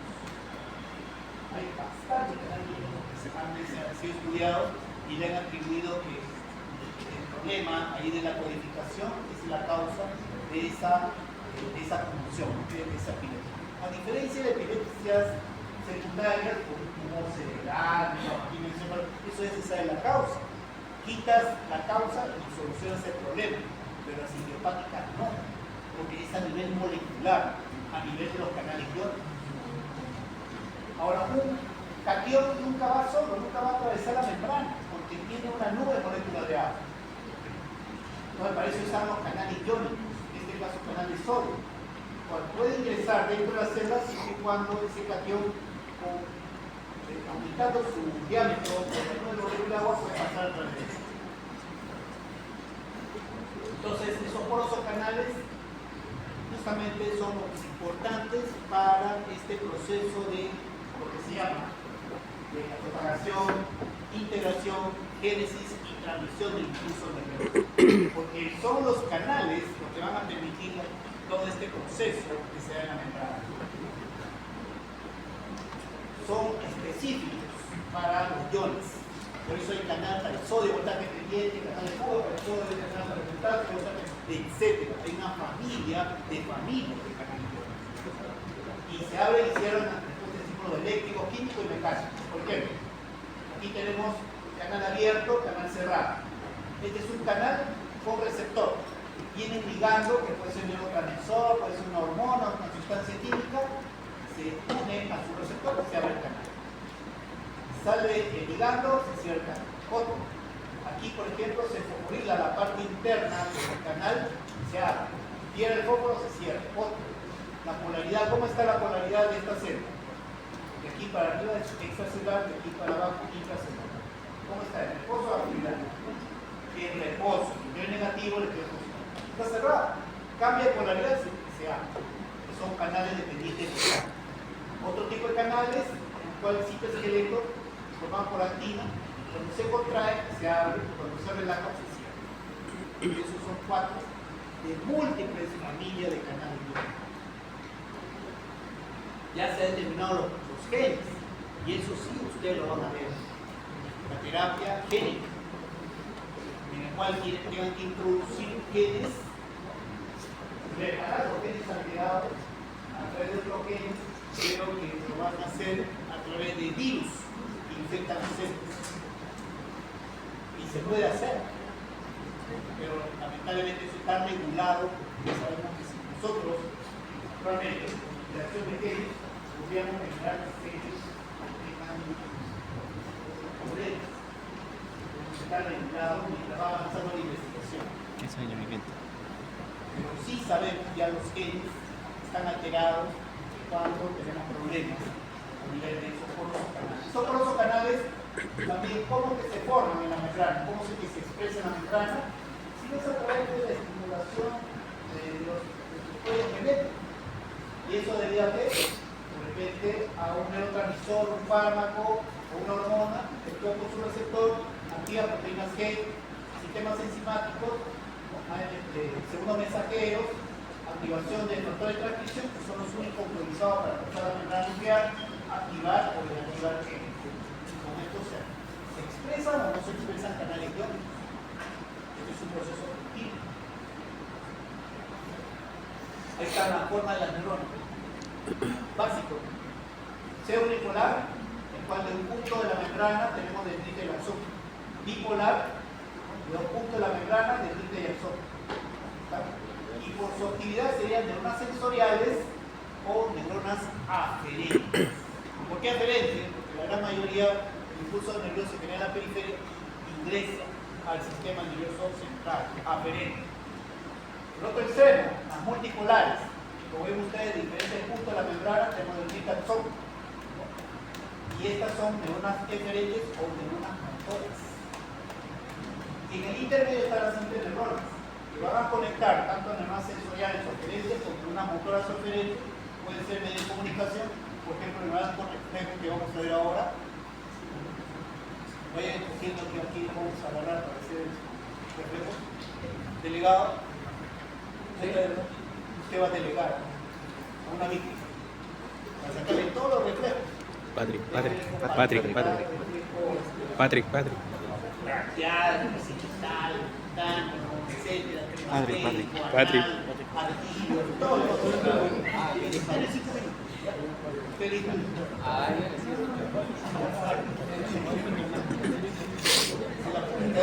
Tiene ventaja. También puede ser interneuronas, excitadoras o inhibidoras. ¿No hay una lista?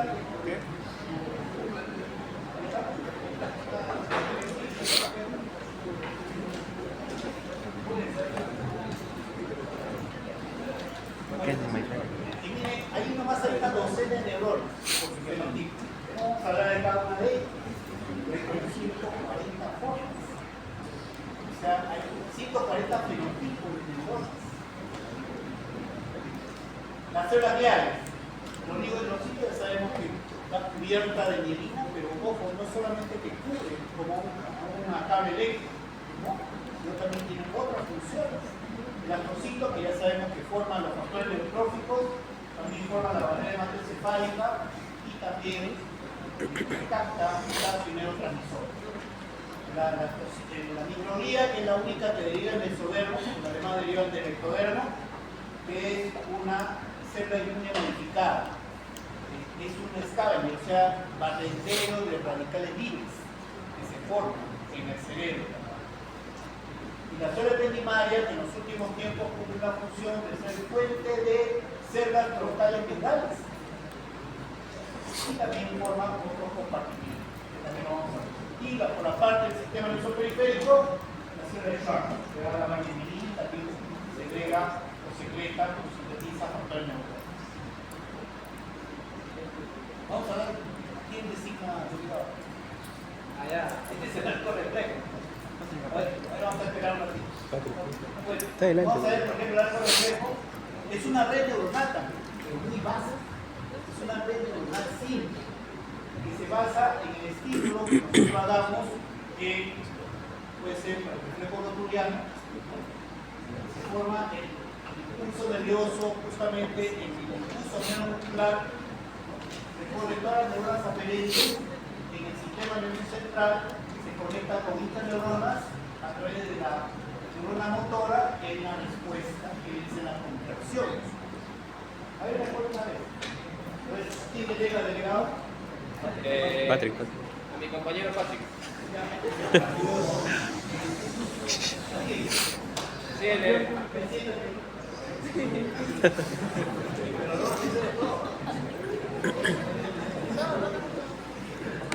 Él hace.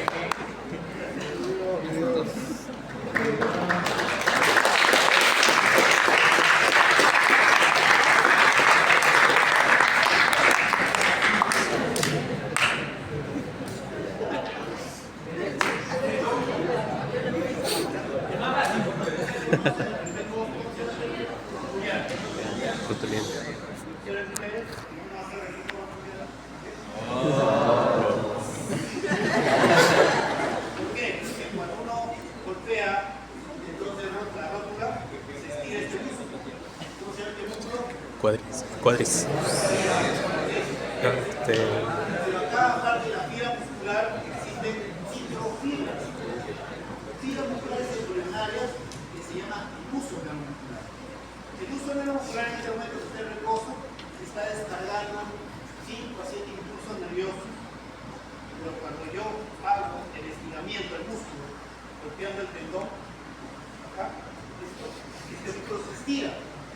Y al estirarse, ese uso neuromuscular aumenta su frecuencia de descarga. ¿Y por dónde se va? Por neuronas sensoriales aferentes, donde se integra en el segmento lumbar L4, pero medular, no vertebral. Ustedes saben que las vértebras no coinciden con la médula, ¿no es cierto? ¿Sí? ¿De dónde termina la médula?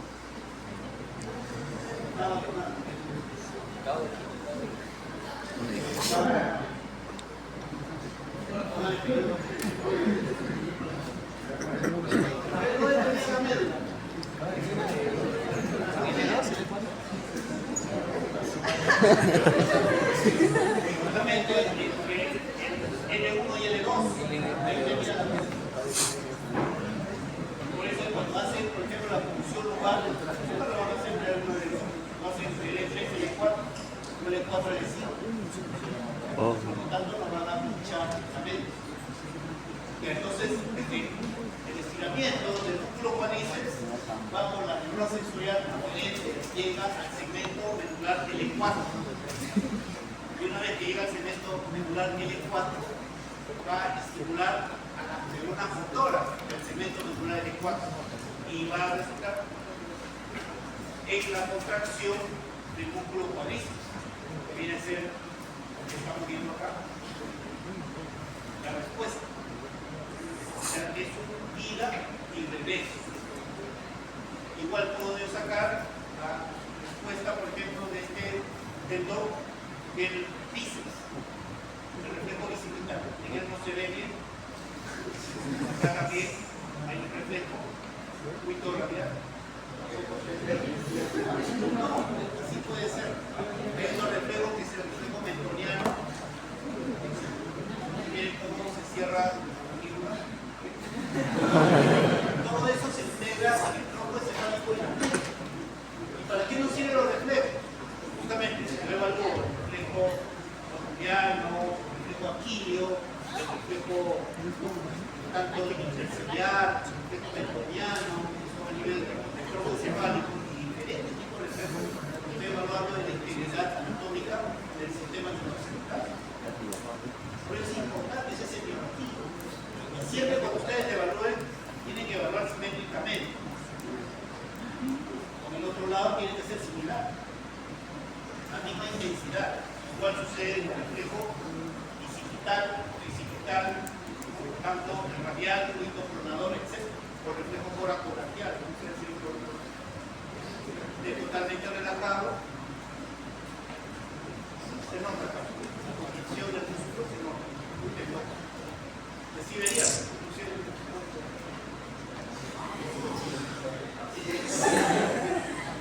Hay un reflejo. Hay un reflejo que se nota acá, pero sí se cumple los músculos son los cutáneos abdominales. Y hay otro tipo de reflejo, pero siempre en una vamos simétricamente.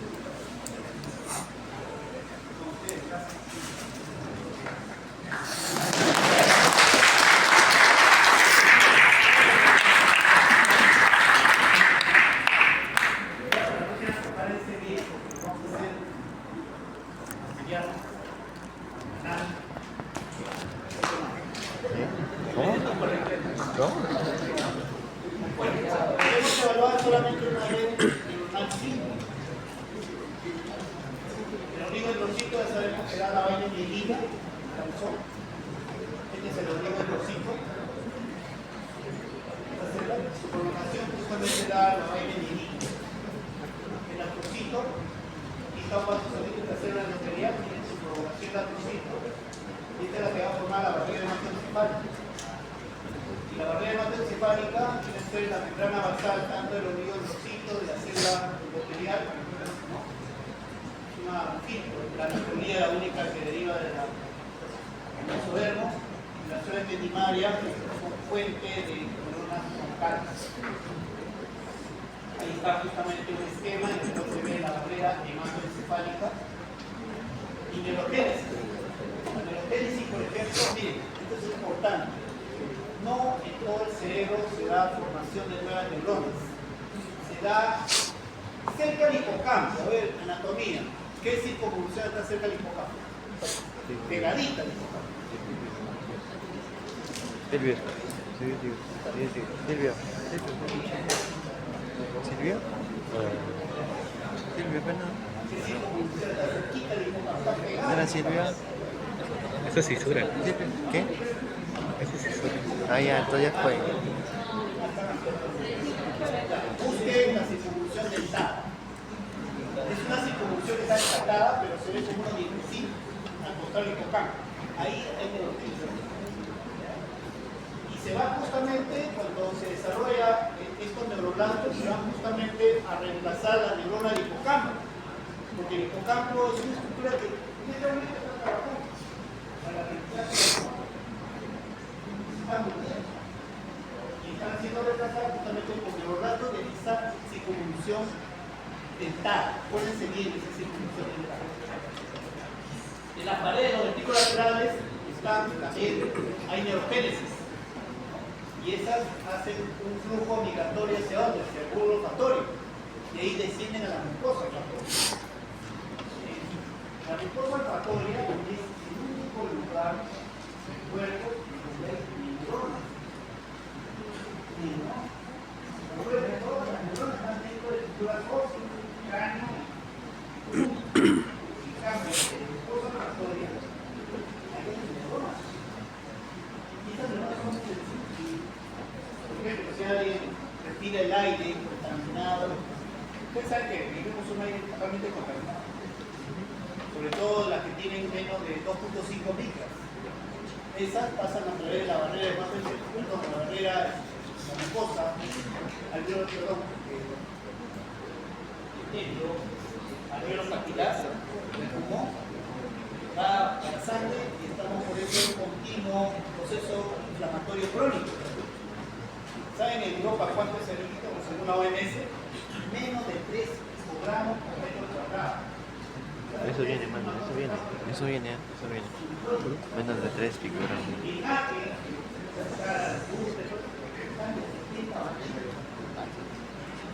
Nosotros estamos en este momento de proceso. Yo vivo ahí, man, ya fue.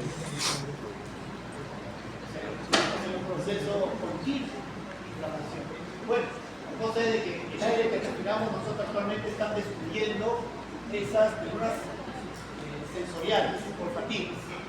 Y por eso es que tiene que haber esa migración de la pared de los ventrículos hacia esa zona para reemplazar. ¿Alguien ha estado alguna vez resfriado y congestionado su nariz? ¿Lo puede explicar? Se comen el ahorita. alimento que más le guste, no sienten el sabor. Así estaría si no hubiese esa migración de esas neuronas, esos neurolásticos. Por eso es importante ese conocimiento. ¿Dónde se encontró? Justamente en el celular raro. ¿En dónde específicamente? En la circunvolución dentada, en la zona supraocular y en la parte de los ventrículos, en la zona subventricular. Son esos dos sitios donde hay neurogénesis.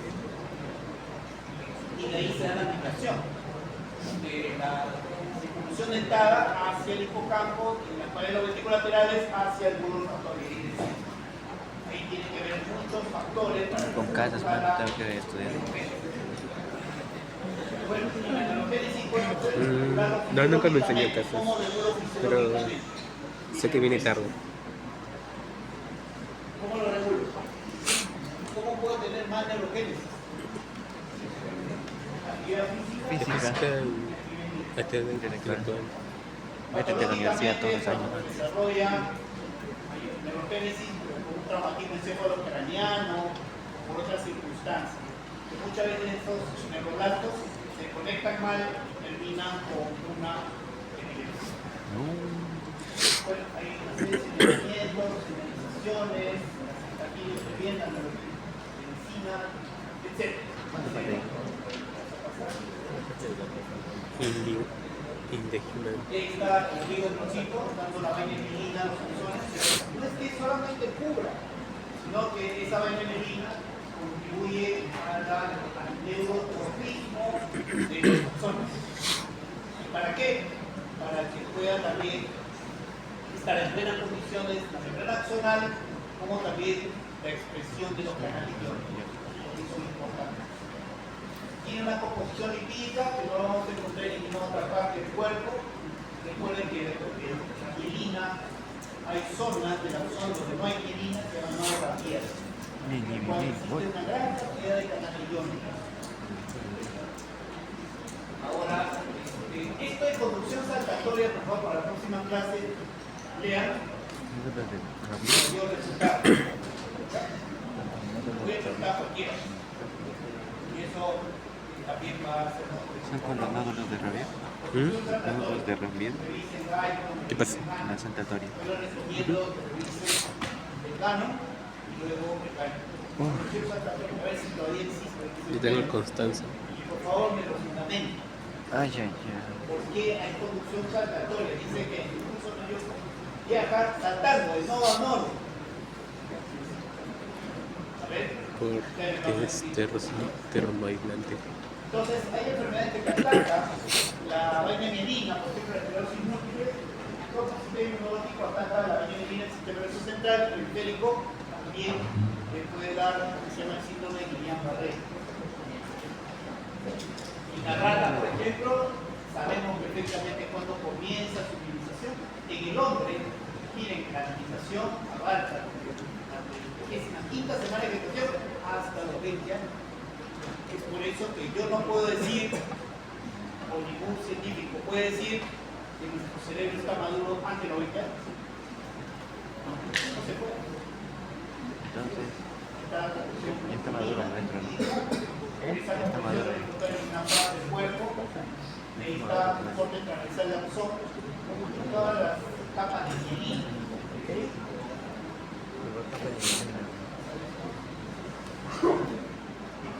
Este caso clínico, con esto, a ver, para que vayan revisando, ¿qué encuentran en esa mano? Siempre hay que examinar simétricamente.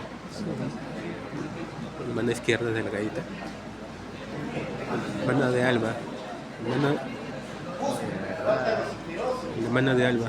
Ya, eso ustedes ya saben por anatomía, porque van a estudiar por la cirugía, pero ahí hay, por ejemplo, un trastorno en la mano izquierda. Hay disminución del volumen, o sea, los músculos superiores. Así paciente de 55 años con presente hipertensión, consultó por debilidad y atrasamiento progresivo de 2 meses de evolución en la mano izquierda. No recibió otra sintomatología. Una forma de evolución. El examen físico parece ambas manos. Ojo, parece significa falta de fuerza. 3 en 5. 5 es máximo, lo normal. 3 es más allá de la hospital. Hipotrofia de fluiderosos de los cristales de ambas manos con predominio izquierdo. Hiperreflexia tendinosa generalizada. Es decir, tú lo hacías, Todavía me acuerdo cuando vino segundo iterocio en la práctica.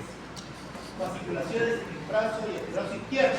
Es decir, ustedes veían, digamos, la piel del antebrazo o el brazo, empezaba a verse, se veía, como si hubiese los grises dentro, se va para arriba. Eso me está pasando. Y el signo de Hoffman, signo de Babinski bilateral. Ahí está bien la hiperreflexia de ese paciente. Padre.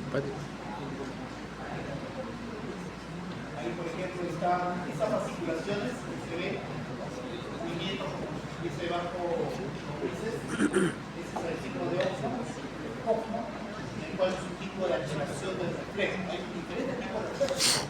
Por eso es bueno conocer. Hay cientos de reflejos que evalúan todo el sistema nervioso central. Y ahí está el signo de Babinski. Esto no debe aparecer. Ustedes hacen un roce, un objeto rojo, en el borde de la planta del pie, miren este dedo, el primer dedo cómo se abre, los otros dedos se estiran, hay una extensión, como si fuese un abanico. Cuando aparece esto,